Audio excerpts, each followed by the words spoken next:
And with that, triumphant Q. Hello, and welcome to Tyranny.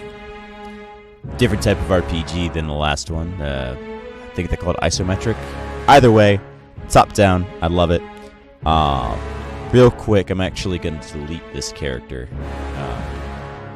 We're basically going to be running through this with New Game Plus as Ethan Drake. Basically running it off of the back of 2 New Game Pluses. I'm actually going to turn this down a little bit. Running off the back of 2 New Game Pluses. Originally, I was going to wait until I had... let me see here. Because I was going to do the Scarlet Chorus, which I already did. Discord run. Or sorry, I said Discord. Disfavored run. So... It's 2. I already did the straight up Rebel, so that's 3.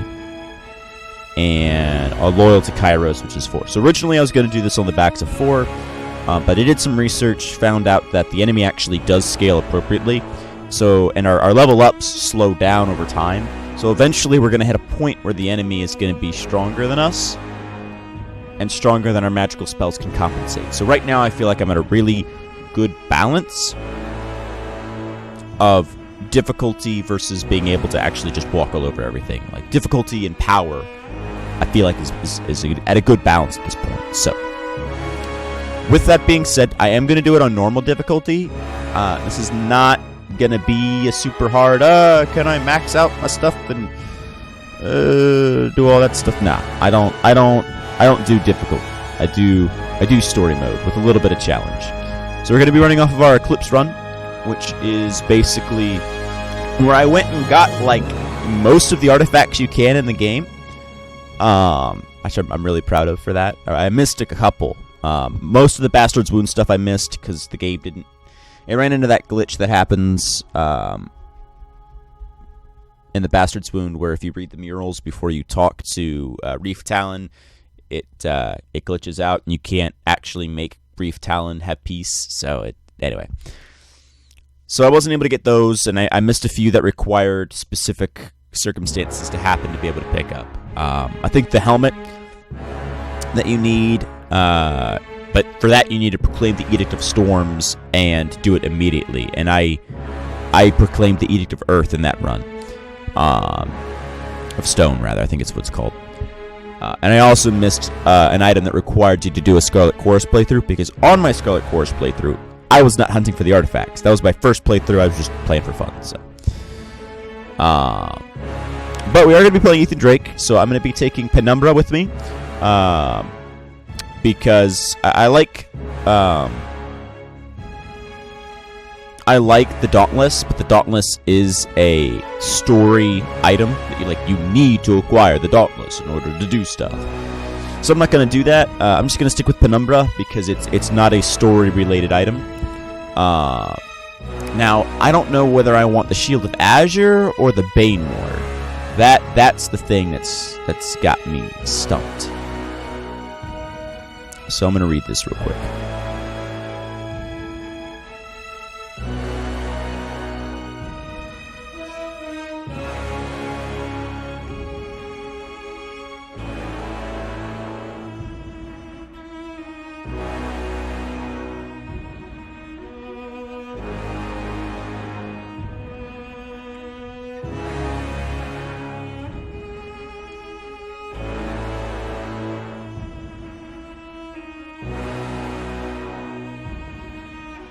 Ooh, I like that. Quickness, movement speed, and accuracy?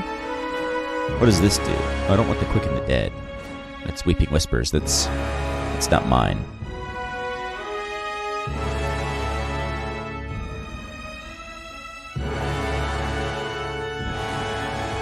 Drain the health of nearby enemies. That's better. What's the actual base stats? I guess that matters.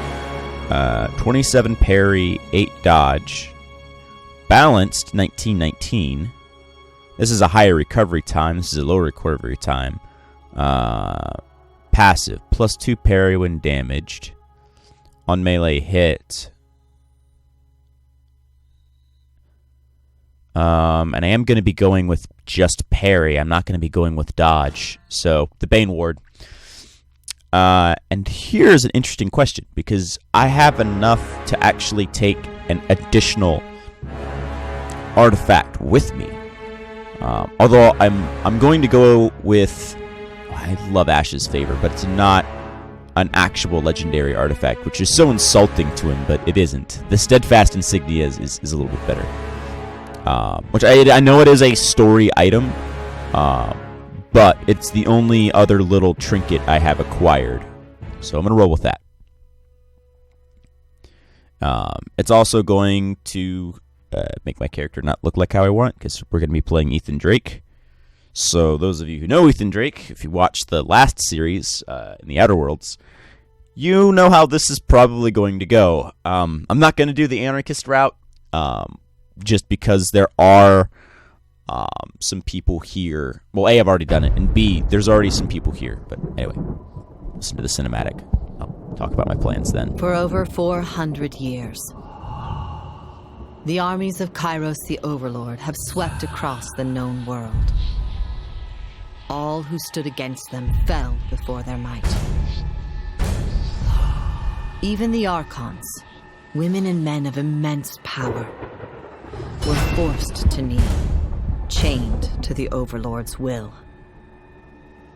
Now Kyros' final conquest has come to our corner of the world, and two of the Overlord's armies compete for the honor of taking our lands. The elite disfavored, and the teeming horde of the Scarlet Chorus. The voices of Nerat, spymaster and archon of secrets, guides the fierce and undisciplined masses of the Scarlet Chorus. With each battle, the Scarlet Chorus grows stronger, as the defeated are given a simple choice: serve or die. Graven Ash, Archon of War and the Overlord's most loyal general, leads the disfavored. Though small in number, Kyros' ironclad legion has never met true defeat in open battle. Watching over the two generals is Tunon, the Adjudicator, Archon of Justice, eldest of Kyros' minions. Tunon brings Kyros' laws to newly conquered lands, aided by the Fatebinders, judges and executioners of the Overlord's laws. You were among the youngest of the court of Fatebinders when Kyros' armies came to our lands. Yeah. How could we have known that the fate of thousands would rest in your hands? Yeah, how did you know? How would you have known? Anyway, so we are going to adjust this, because I am... as I said, working off of a New Game Plus. So, this is what my anarchist character was. She was a hunter, but that's not us. It's not Ethan Drake. Ethan Drake is... no, he's not broad. He's not super tall either. A bit more of a tan. Cool. Next. And we're gonna have...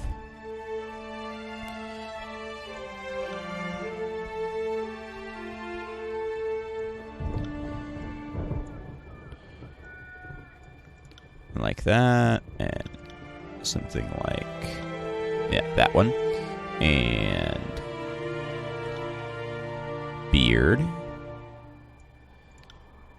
That's too scruff. I think there's one that's a little bit more... there we go. I like that one.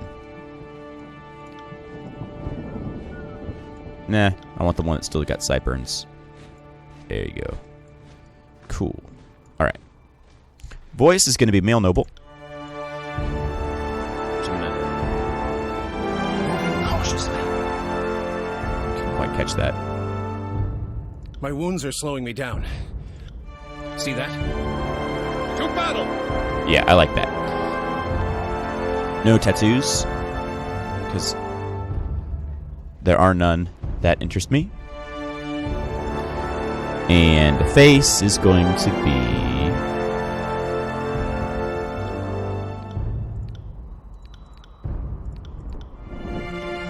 If that's the default, I'm going to go with this just because it's a little more relaxed. And then we're going to go with our portrait, which none of these really match, so I'm going to go with this one. Cool. Yep. Why did you join?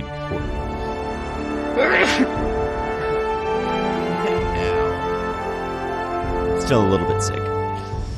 How did you join Kyros' army?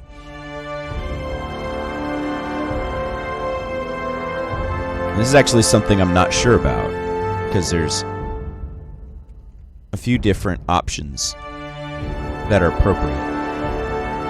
Sorry, that are appropriate for this. I like the Noble Scion, but that's not really what I feel like he would be. So that leaves us really with, more major diplomat.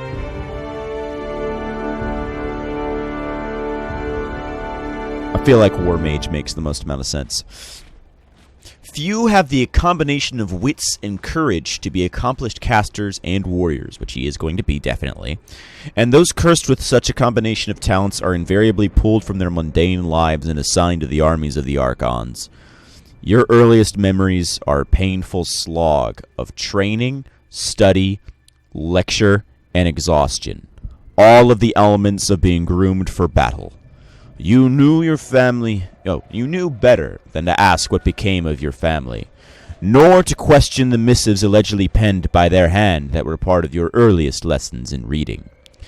When you reached adulthood, Tunon the Adjudicator came to the barracks and laid claim to your life. Seeing you as too valuable for the crucible of battle, the Archon of Justice deemed your life better spent dedicated to the art of punitive legal remedies.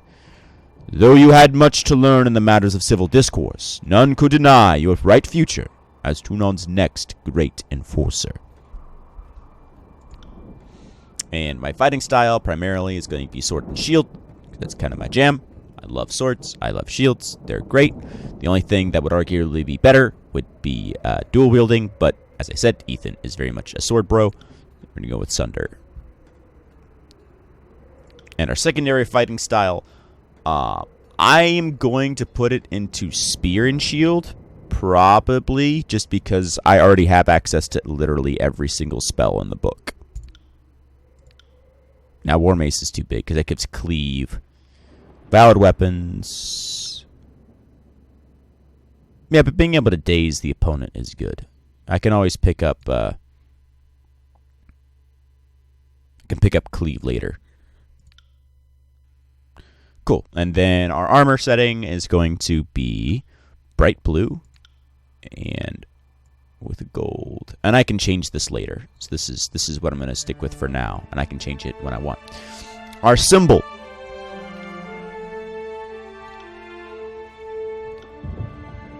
is going to be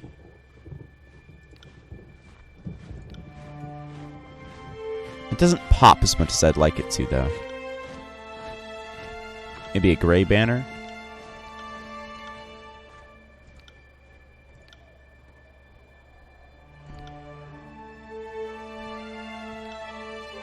Yeah, that works. That'll work. And our name is, of course, Ethan Drake. Alright, so this is the part where it's like, these are your abilities based on your previous playthrough, where, like, a bunch of stuff didn't matter, so... But we're gonna retrain.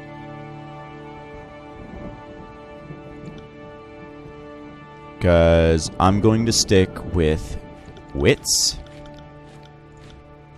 Resolve isn't gonna matter. Vitality doesn't matter. Quickness matters a little bit, but I need Vitality... Fitness. Might is actually not quite as important.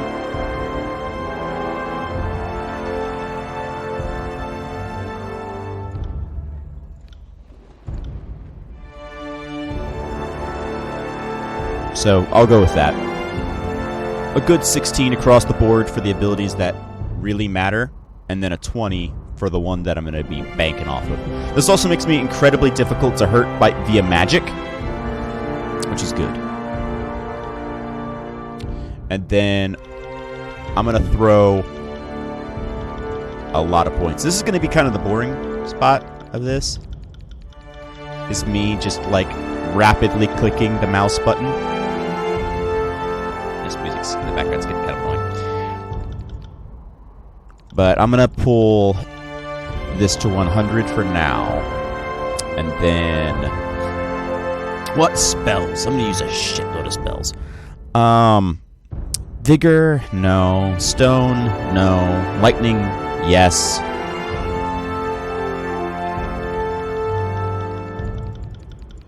I'm going to do lightning.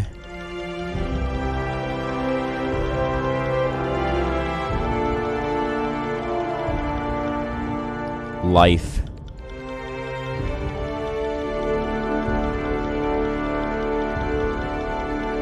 And I'm also going to do a few other things. Yeah, basically, there is a rebel faction here. And in fact, they're actually going to start talking about that as I load in. But Tyranny, for those of you who don't know, is basically, well, if you couldn't guess from the opening intro, a world where evil has won. And then there's not a lot of hope left. And as we load in, we're going to be doing the first couple of battles for the tiers. And it's really, really not good. Like, it is bad. And a lot of our allies, too, are going to be from Kyros' army. Just by the very nature of him owning most of the world. At least most of the known world. So it's very much got this sort of everybody's screwed vibe to it. And there's not a whole lot I can really do about that. But we're going to see what happens when I get in there. Nah, I want to put more points into...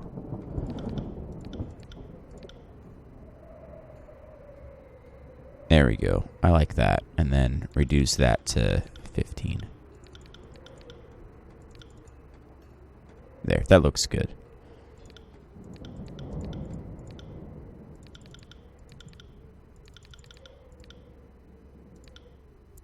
I like to have it be as even as possible. And then I want to use the extra experience. Because I have a lot of extra experience. So, on the occasion that I find myself using Force, which I doubt it, I'll put some points into Force. Now, here's the question for what I should put my abilities into. So I'm going to put... because I think the highest ranking athletics challenge I've seen was 75 or something. So I'll set it to 80. Same thing for lore. I'll set it to 80. Just to make sure that I have what I need to basically guarantee a victory over those. And then I'm not going to worry about dodge. As I said, I'm going to put everything into parry. And parry is going to be really important. So, but so is lore. Lore is... oh, subterfuge. Subterfuge was the one I was going to set to 80.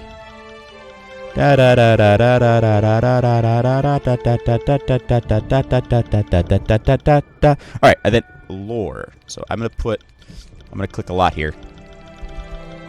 Sorry. Lore is really important. The reason why I have my skills set this way is because I'm going to be primarily using a sword. I'm going to be using a lot of... oh, wait, I just realized something. If I reduce this... I can. So I'll set this to 15, 15, 15, 15. There, that works. Cool. So the main reason I'm setting my skills up this way is because I'm going to be using a lot of one-handed weapons. I'm going to be using fire, Grave Light, which is basically like Life Leech, Control Life, which is healing spells, and I'm going to use a lot of lightning. Because this is really good for damage, this is really good for stun lock, this is good for healing and other crowd control, and this is also really good for healing.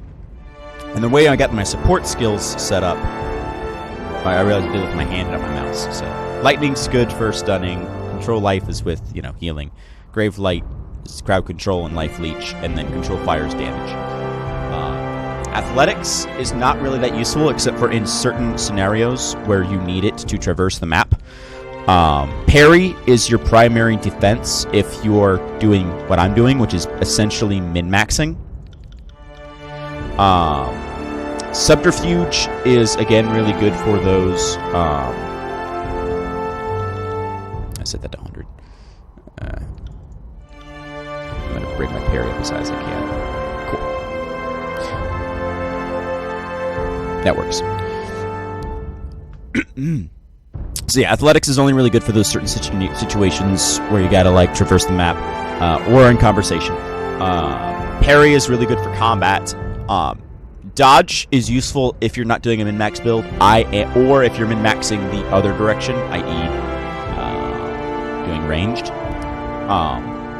And subterfuge is really good for detecting traps and the like, which is the only reason I really have it really high up, because this character's not a very subterfugey one. But I don't want him to walk into every single trap in the dungeon. And then the real kicker, the reason why I have lore super high is because that's what makes your spells do it. That's what enables you to make the most epic spells. And spells are the best way to deal damage All the in world this game. has fallen to Kyros.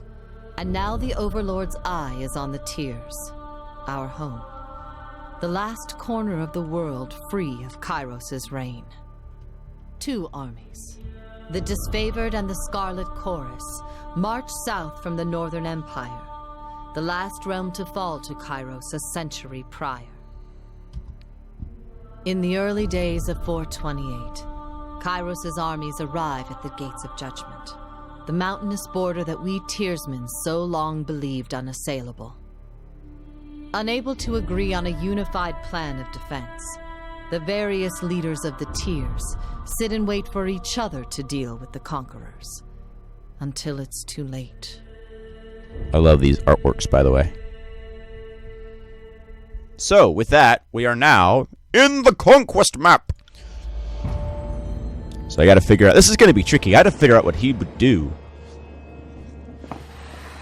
Now, I'll try and make this as quick as possible so we can get to actual gameplay, though. So the Bastard City stood upon the northern tiers between Kyros' empire... northern border. I'm talking too fast. Between Kyros' empire and the Tiers, built upon a natural harbor at the crossroads between realms, the city was a nexus of commerce. To the Tiers, it was the center of all wealth. To the Northerner, it was little more than a backwater trading post. Its symbolic status as a gateway to the continent made it a natural first target in Kyros' military conquest. Circumstances were ideal for you to prove your worth as a soldier in the armies. Taking the city would send a message to the rest of the Tiers. Kyros' will is insurmountable. And I'm going to go to the Gates of Judgment, because my character is a war mage, and I'm going to stand shield to shield with Kyros' ironclad elite. Because the other option is walking with the Scarlet Chorus, which is chaos and nonsense. Raiding, conscripting everyone, killing everybody else. Or sneaking in and taking the garrison. But as I said, sneaking is not ideal. So I shall stand shield to shield with Kyros' ironclad elite, advancing upon the mercenary army purchased by the nobles of the Bastard City. The Legion wanted to send a clear message to the Tiers that superior breeding and disciplined training would win the day. The Bastard City learned too late that a military is earned and never bought. The mercenary army quickly found themselves outclassed by the Disfavored. Those few who lived to the end of the battle were rounded up, and the weak executed, and the strong enslaved to haul the army's wagons on the journey south.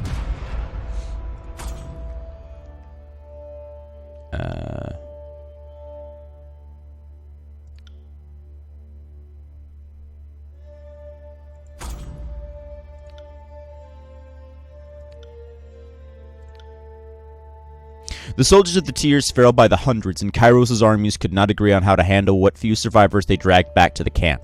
Befitting your role, the commanders turned to you to decide the fate of who occupied the prison pens. There were only enough prisoners to support the plan of a single army. Its favored need slaves. Scarlet Chorus, serve or die.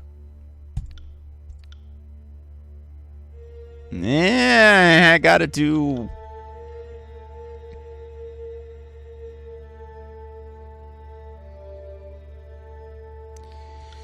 That's what the Chorus would want.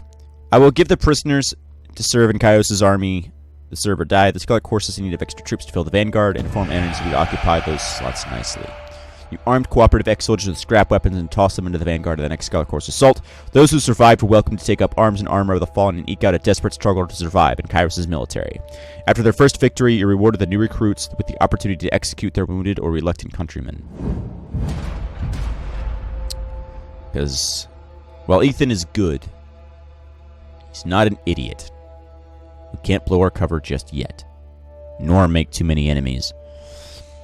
Taking the Bastard City. The armies of Kyros amassed around the Bastard City, the first bastion of the Tiers to fall. Both armies longed to storm the walled outpost, the Scarlet Chorus howling for plunder, the Disfavored forming an unbreakable shield wall. Your prowess on the field of battle has carried them this far, but there was only one more step before total victory. Both armies had quite inspired schemes to take the Bastard City. Which did you support? I joined them on direct assault against the gates. No fortification will stand. With heroic courage and legendary determination, the Disfavored battered the gates of the Bastard City to splinters. Those who fell under the constant hail of arrows or cascades of boiling pitch left the battlefield temporarily, only to appear hours later as their Archon Graven Ash's protection healed their numerous wounds. In time, the gates gave way, and Kyros' forces spilled inside the city walls with resounding cheers of victory. And there goes the Bastard City. Alright. I will be in the Battle of Apex. 229 for 429. The realm of Apex. Mountainous, ruled for generations by the queen of House Vendrian, stood at the heart of the Tiers. No army could bypass the landlocked region without leaving their flank exposed to attack.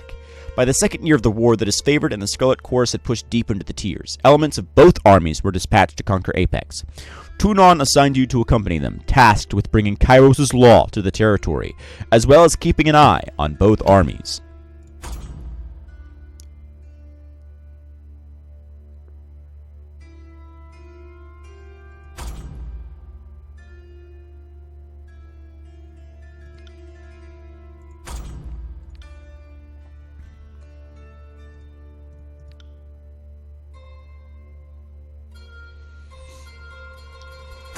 I'll do Edging Pass. Because again, I'm, at this point, more of a warrior. I will congratulate the Disfavored. The Disfavored sent their most destructive ally to crush Edging Fort. Cairn, Archon of Stone, buried the stronghold underneath an avalanche triggered from the surrounding mountains. The Chorus were promised captured enemies for recruitment, yet none survived the onslaught. The Chorus demanded compensation. I congratulate the Disfavored for taking the pass without risking the lives of Kyros' loyal servants. At this stage, it was vital to use any advantage.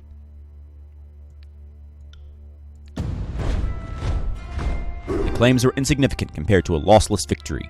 Congratulated the Disfavored and encouraged the Scarlet Chorus to better value their soldiers' lives, a suggestion that the gang bosses took worse than the original offense. Vowing to remember this, the slighted army returned to camp to sulk, if not lick their wounds.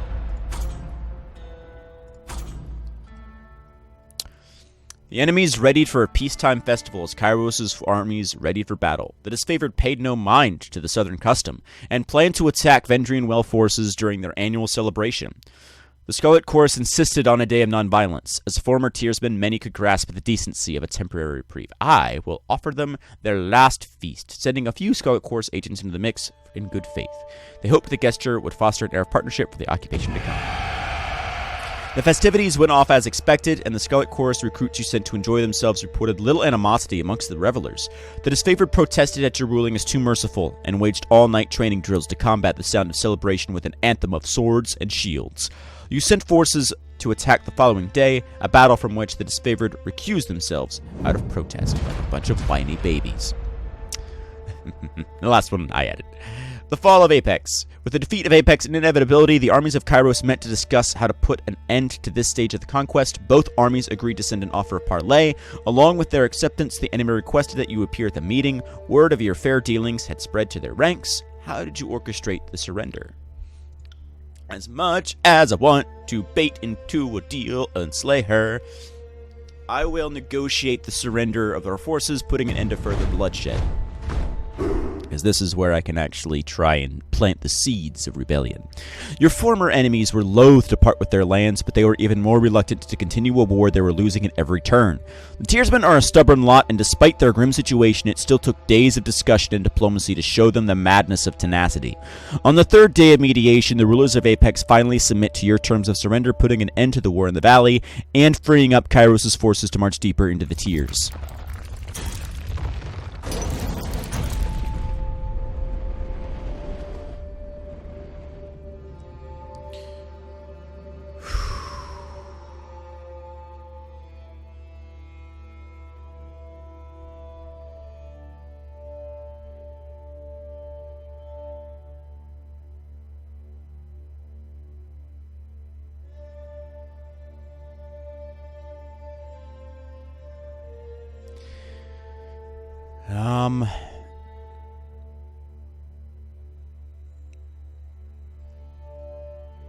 Stalwart.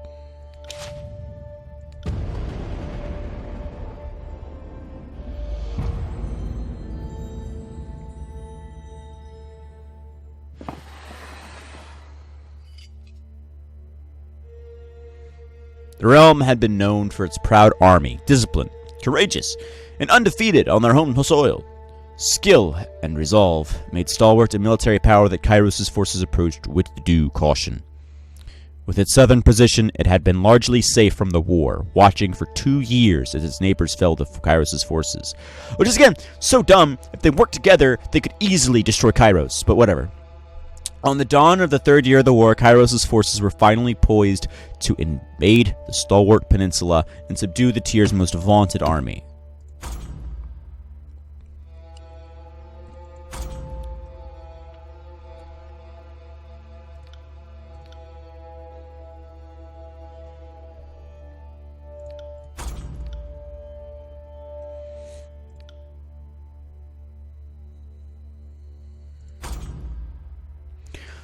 The stalwart defenders burned empty crops as they retreated, leaving the invaders little to forage. Starving, the Scarlet Chorus mob raided from the Disfavored's well-maintained supply lines, incurring casualties on both sides. By your command, the Disfavored shared their provisions. The thieves each lost a hand for their treachery. The commanders argued that the Horde was starving. Being the largest of Kyros' armies, they were also the least provisioned. The men were wrong to steal, but the Disfavored were equally wrong to withhold supplies from their allies. You agreed with the Scarlet Chorus version of events in order that the disfavored supplies be shared. The thieves themselves would be punished with the loss of a hand and returned to the front lines. The disfavored found this sickening aberration of justice and surrendered their supplies with grudging acceptance.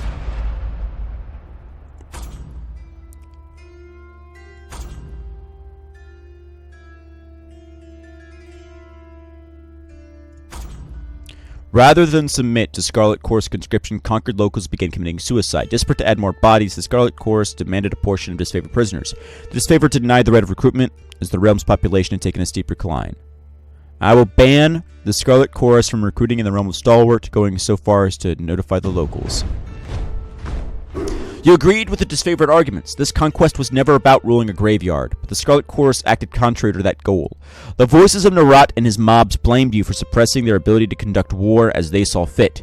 In spite of their protests, you read this proclamation in every conquered village, knowing that enemy spies would hear your verdict. The Edict of Storms.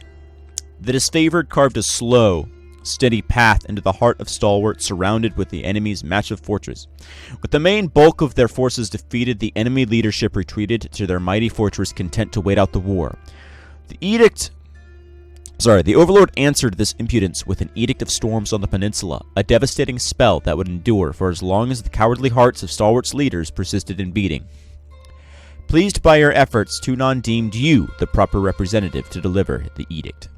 Aside from being given a 3-day window, you received no other instructions. I will proclaim the edict immediately.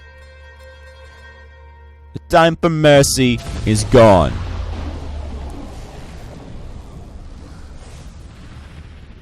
You agreed with the disfavored rationale. The leaders of Stalwart had refused honorable battle, and too many disfavored lives were lost in the campaign. Since the last regent refused to leave the keep, you let him watch as his people suffered. Without hesitation or regret, you broke the seal and read the incantation.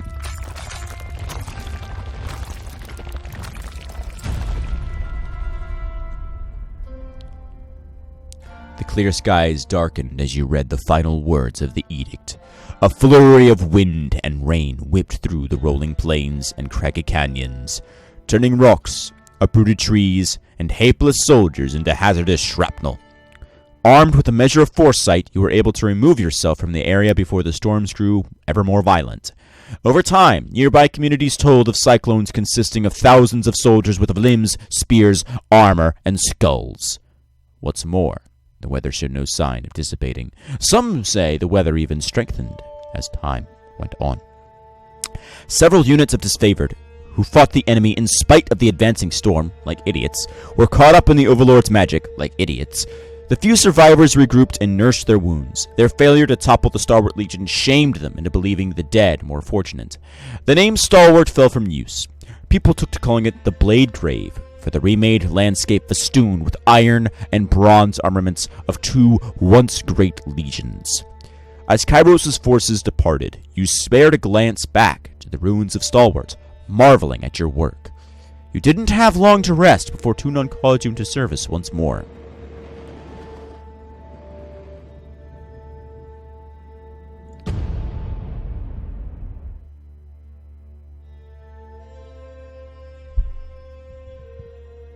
We're going to have about 30-ish minutes of actual gameplay. I didn't burn too much time, actually. I'm kind of impressed at that. Well, as long as the load time doesn't take too long. I love that statue. The year is 431, and Kyros' invasion has shattered all major opposition in the tiers. The Younger Realms, the Bastard Tier, the Free Cities. All who defied Kyros lay broken by battle, or bowed in surrender. The two armies of the Overlord, the Disfavored and the Scarlet Chorus, now control our lands. Because you were foolish and did not work together. If you worked together, the invasion could be stopped. But our will is not yet extinguished. Not entirely. In the Valley of Vendrian's Well, those of us unwilling to bow to Kyros have banded together in defiance. Violating an oath of surrender from 2 years prior, we have Foolish. staged a bloody uprising. Foolish. Murdering the Disfavored and Scarlet Chorus garrison in a midnight assault. Surprisingly intelligent. With their main forces spread across the tiers, the Disfavored and Scarlet Chorus redeploy to Vendrian's Well to crush the resistance. But months pass with no definitive battle. Perhaps not as foolish. As disagreement and discord paralyze once the thought. Archons, we bide our time and wait for our message of insurrection to spread across the tiers. The Overlord is not amused, and Kyros has one message for the Archons: crush the Oathbreakers or die. Kyros backs this threat with an edict, a magical commandment that can slay all in the valley should the order be ignored. The honor of proclaiming this edict fell to you. Sent across the mountains to Vendrian's Well, you carry the Overlord's edict to read before the Archons. I just realized something. Well, I didn't just realize something. It's more that it's perfectly juxtaposed in this picture. So Kyros' symbol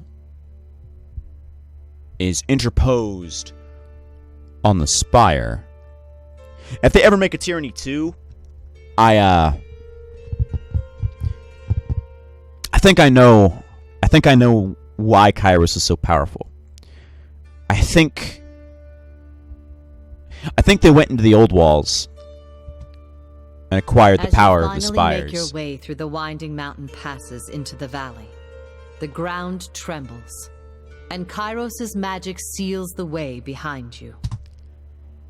You are trapped in Vendrian's Well, with Kyros' armies and the Oathbreakers. The only way to survive is to fulfill the terms of the Overlord's edict, in any way that you can. And if you haven't played Tyranny before, those words will make sense that I said about Kyros as we continue. Now, before I interact, I have some things to do. Most notably, I have a shitload of spells to set up. So, Grave Grasp, Max Amp, Death, Duration.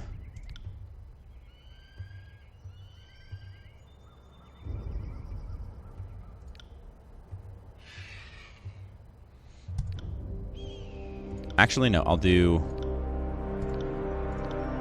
range is what I'll do.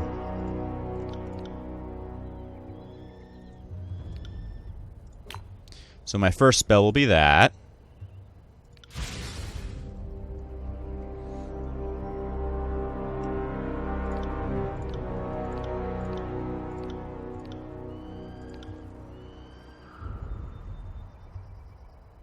Ooh, I can't quite do that. I cannot. I'm so close. That would be so absolutely broken if I could do that.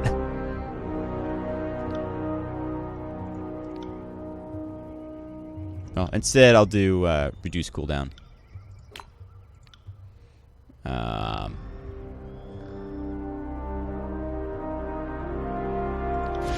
do need Vampiric Weapon. I'm going to have it set for...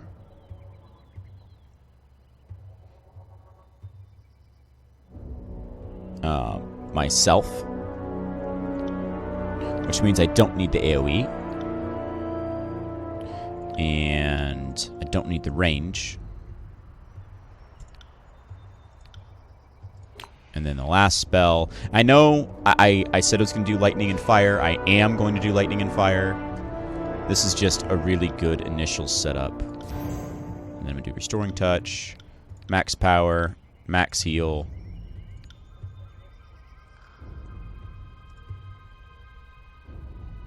Actually,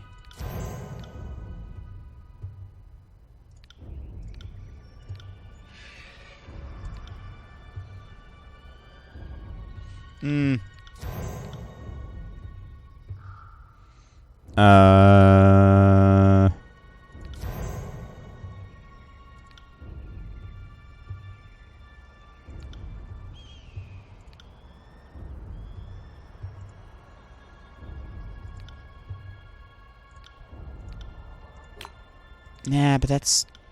Nah, I've such limited spells, I have to go with what is wise. Which is that. And I'll pick up more spells as the game goes on. So, defense, shield mastery. Oh, I also got to do this. Range, no, agility. I'm going to do Lightfoot, and then I'm going to do Arrow Shield. When superior, replace dodge with parry. So that'll work. And then, with that said, I'm going to increase power. And let's see.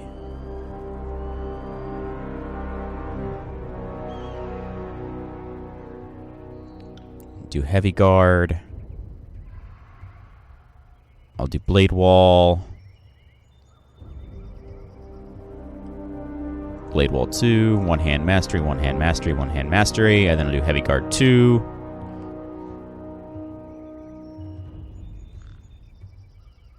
Shield mastery 2, and then I'll do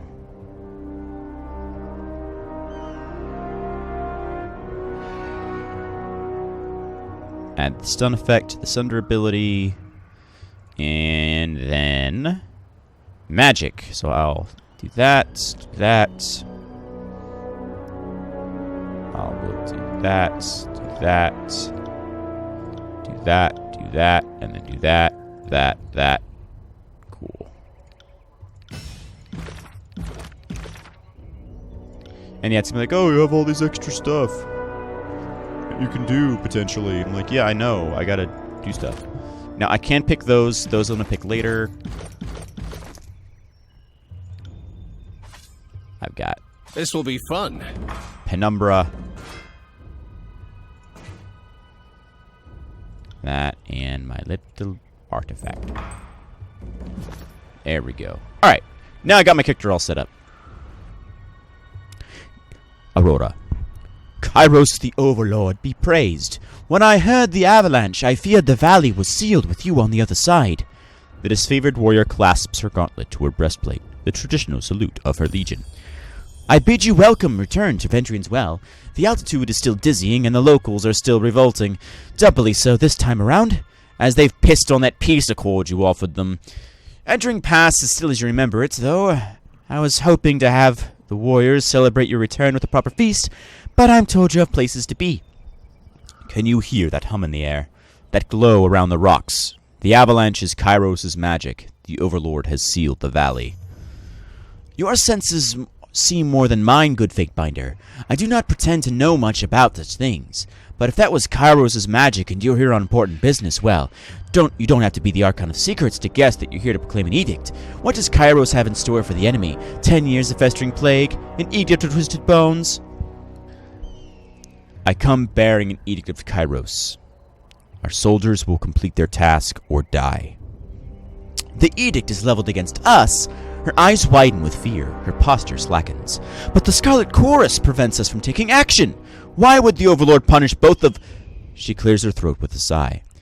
Forgive me, it is not my place to question. We should have conquered the enemy within weeks of arriving in the valley. The delay reflects poorly on all of us. If we follow Kyros' will and stop the insurrection, no harm will come to any of us. I've seen why they call you the Stormcaller. I saw at first glance what happened to Stalwart for their refusal to fight. Now we are the ones guilty of stalling, and offending the Overlord. She clears her throat, blinking quickly as she recovers her composure. I'm sorry. As you said, if we follow Kyros' will, there is no need for concern. As ever the case. Well, you've traveled a long way. I won't keep you further. I'm sure the Archons will want to hear from you at... Her voice falls silent, her attention snapping eastward with alarm.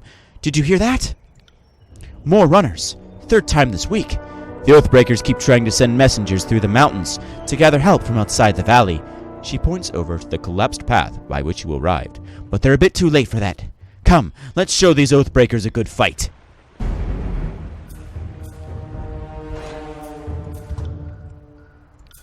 On it. Vampiric weapon. And death. Boom, baby. Boom, baby. Let's do this. Paralyzed. Spell breach. Will do. Sunder them. Will do. And shield bash. Which I think missed.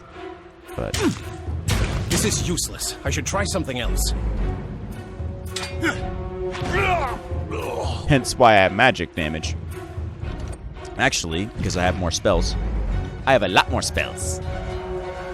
So, I'm going to go with lightning. I'm going to go with chain lightning. Because chain lightning is the best.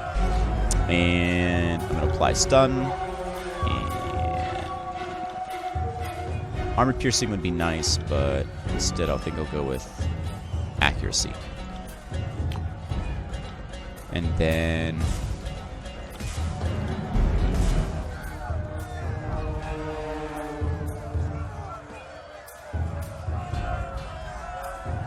I'll do the next one should be fire, and it should be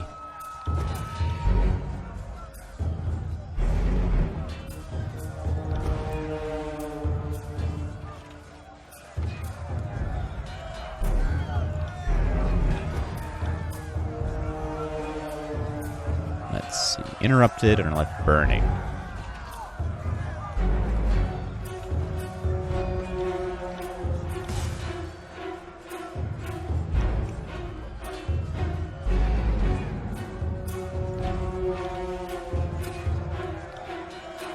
Yeah.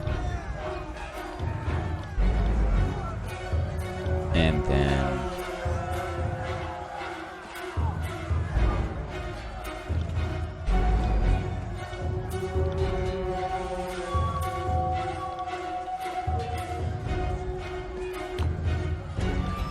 fire bolts, a lot of bolts. Give it a slight AoE. Give it frost fire. Get rid of the AoE. And and that'll be it. And then do another fire, which should be scorching missiles.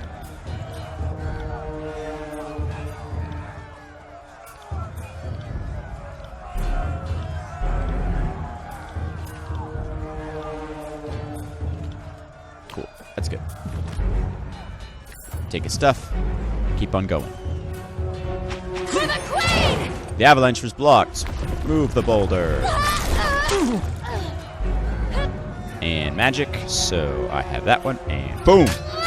Feel my wrath. Wait. Oh, I can't change them in combat. I forgot. I got it. I'll have to change that spell. Fear my wrath.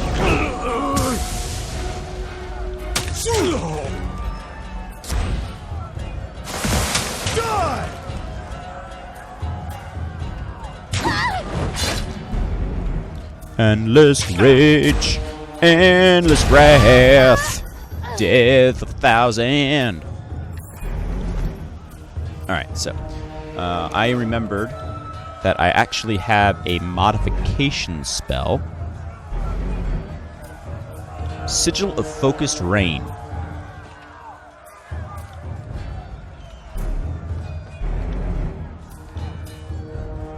And then I can take this, which increases the area, update, spell.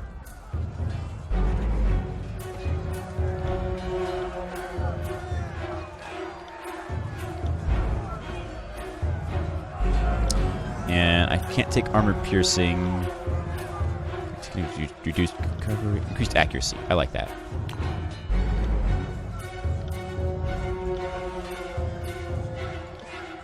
There. Cool. Talk to this guy. Don't bother with me. Go down to the pass. Thracitus. The soldier clutches his gut and winces. You can see a hint of entrails. You're wounded, and it's not trivial. You're wounded, and it's not trivial. He laughs through clenched teeth.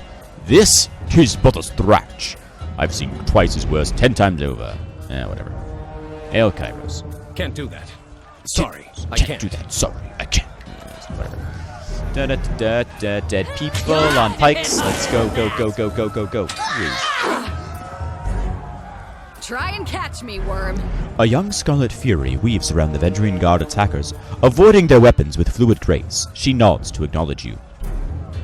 A breathless enemy soldier passes a glance to her countrymen. This one's crazy. Too much lead in her water. We should cut our losses and turn back. Fate Finder. You're here at last. Here to join me in putting these cowards out of their misery. She nods to the armed soldiers bearing down on her. Save something for me. For the realm of Apex! Charge! And level the weapon We have advance. company. And I got the bloody verse.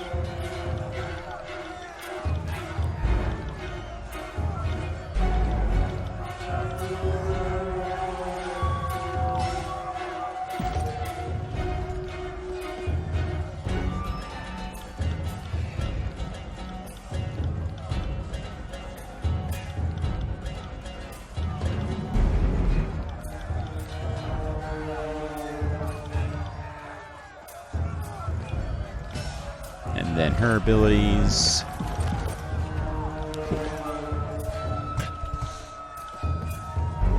On it. Let's see what falls out of you. I also need to adjust Vampiric Weapon, because I keep on forgetting how kind of lackluster some of her abilities are. As much as A lot of the companion characters' abilities are relatively weak. At least at this stage. Which is precisely why I'm playing with a magic build, because that will allow me to be ridiculously powerful. That's also why I'm not on harder difficulties. Because while my character can tank it, my allies can't.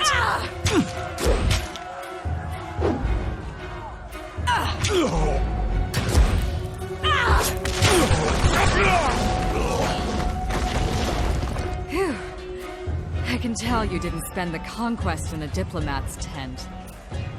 The fighter surveys the fresh corpses and nods with Though satisfaction. You did a fair amount of feasting in the second year of the conquest, as I recall.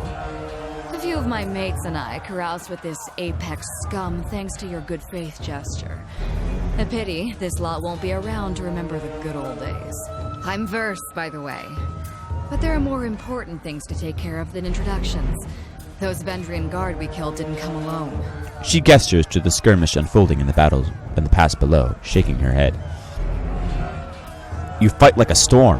What's your role in the army? A Scarlet Fury, one of the elite killers of our ignoble gang. You'll see more than a few of us around camp, but don't let that fool you. We're a rare breed. Most of the soldiers in the Scarlet Chorus are little more than farmers and children armed with rusted forks. Makes them easier to control. The voices of Nerat called his best fighters to this siege. There must be something important about Vendrian's well, though don't ask me what. The Archon isn't in the habit of spilling secrets. I imagine not, being the Archon of Secrets. So, why are they attacking now? I guess. The Vendrian Guard are testing our strength in battle, learning how we perform before they organize a real offensive. That, or they're really, really desperate to get beyond the mountains and couldn't wait until nightfall. Explain what you're doing here. The voices of Nerat told me to intercept you at Edgering Ruins before you busied yourself solving all of the camp's problems. Guess I was too late. She smirks. You're due for a meeting with the Archons, but we should handle the small matter of this ambush first. I'm ready if you are. I like that. Before we go, you might search among the remains of our fallen comrades. Wherever they're bound, I doubt they'll miss their boots, much less any rings or any useful iron they might be clutching. I see your point. Nice and practical. No reason to pity the fallen. Before long, we might wish we'd joined them here. But at least we'll enjoy heavy pockets and warm toes. For the voices of Nerat! Verse furrows her brow and focuses down on the battle to come. So before I do that, spells. First off, I need to give Verse a very basic... Oh, she can't take it.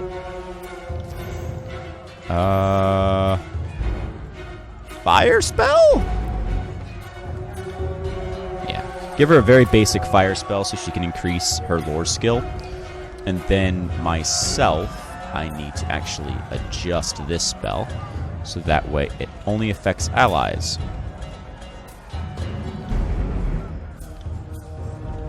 Because, and actually I'll get rid of that. And I will add that, and then I will add... Yep, that works. Nope, no, I don't want to assign. I want to edit. I want to get rid of that, and then I want to change this to that, and then I want to get rid of that entirely. Cool. Cool. Adjustment's done. Sorry, I can't. I like how she blends into the smoke and ash. I like how they did that art there. Anyway, we got some stuff to kill.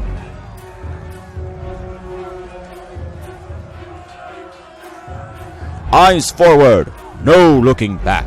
The Vendrian Guard warrior roar. Oh, eyes forward, no looking. Whatever. My throat hurts. I'm not gonna do a yell. He roars forward with his falx held high. His words largely lost over the combat. See, that's why I wasn't so loud. You. His attention lands on you. A double take of recognition comes over the man's face. The peacebinder from the war. If you've come once again to talk peace, it seems that you're too late. There is no escape for Oathbreakers, and no surrender. You had my peace, you had my pity, you had my mercy but once. But you have betrayed that trust. Then we will settle this with bronze! The warrior points towards you, ordering his men to advance. These fools don't know when to stop. I like that. Charge! As he signals his men to charge, the sound of chanting rises from the south, drawing his attention. Scarlet Coursers reinforcements, hurry! Run down the Oathbreakers! Oh, she's a female. Whatever. Be a husky voiced female. Let none escape! From the red mob of reinforcements from the south, a blood chanter emerges at the head of the rabble, the ornamental crest for staff pulsing with crimson tones. Signing sigils of magic and wordlessly moving her mouth, the blood chanter scribes a series of spells into the air. A red glow surrounds the Vendrian Guard warriors as the chanter's magic worms its way into their minds, blinding them with rage. Hold position, all of you! You there! Keep to the path! The warrior gestures along the canyon trail, but his soldiers turn their attention to the chorus, roaring challenges. No! Don't engage them! We need to run! His orders falling on deaf ears, the warrior reluctantly readies his weapon. Heads up. And I need to see... I did pick that up, cool. Make sure I got all the gear before I left. Give old Burst some extra magic spells. Give her some abilities and then bring death. Bring death and destruction. Death and destruction. That's interesting. I still have my targeting indicator. Come quick! We have a situation on the cliffside. They have the commander! Oh, there he goes running off. But let's get Verser helmet on.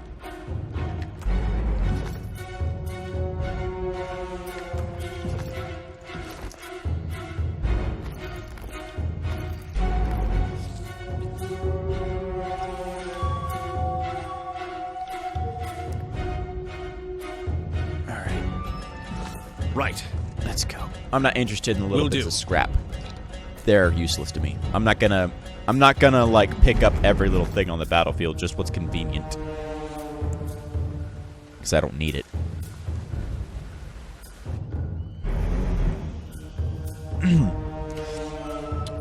Pelox Tyrell. Stow your weapons, or we will find out how long a man screams before hitting the ravine down below. Cornered between a precipitous drop and a band of angry soldiers, the Oathbreaker warrior holds a disfavored officer at knife point. Skewer him! Worry not for me. Graven Ash will protect. The disfavored officer winces, blood seeping from the seams of his bracers and Kyros. You heard the man. He plainly invited you to use that little blade of yours. What are you waiting for? Permission from your pimp? This blade? With a jerk of a knife, he slices off a clump of Dracidus' matted hair. If you're so eager to see your ally dead, just step closer. Lower your weapon, then charge forward and wrest the knife from him. The Oathbreaker cracks a wide smile as you lower your weapon. That's right. Now the rest of you, drop those weapons. With his attention on the other warriors, you dash forward. He reaches out with his dagger to slay Dracidus, but your hand is already on his wrist. With a wrenching twist, you mangle his hand, dropping the dagger harmlessly to the ground. The disfavored warriors rush forward from either side of you. Tyrell barely manages a strained gasp before being hacked and impaled upon their swords and spears. Kyros be praised. That Oathbreaker fought with the rage of Charon himself. Dracidus slides a trembling hand along the cut on his neck. Thank you, Fatebinder. I thought today was my last. From the looks of it, guess they thought if they swarmed the pass, maybe one might make it out. We found a few scraps of parchment on the bodies. Dracidus holds out a handful of crumpled parchments for your inspection. A student of letters such as yourself should be able to make sense of this. Repeating the same messages in different written scripts, the parchment explains the Vendrian Guard's desire to overthrow Kyros' Archons and rout their armies from the tiers. The pages aren't addressed to any specific reader, but rather openly invites all who remain loyal to the Younger Realms to gather at Vendrian's Well. Recruitment material. They were trying to bring more recruitment material. They were trying to bring more traitors into the fight. Well, from the looks of it, we kept them from slipping out of the valley. Whatever they hoped to accomplish, I think their plan died here.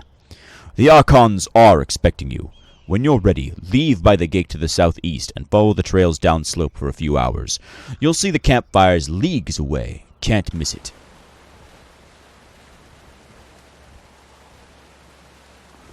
And with that,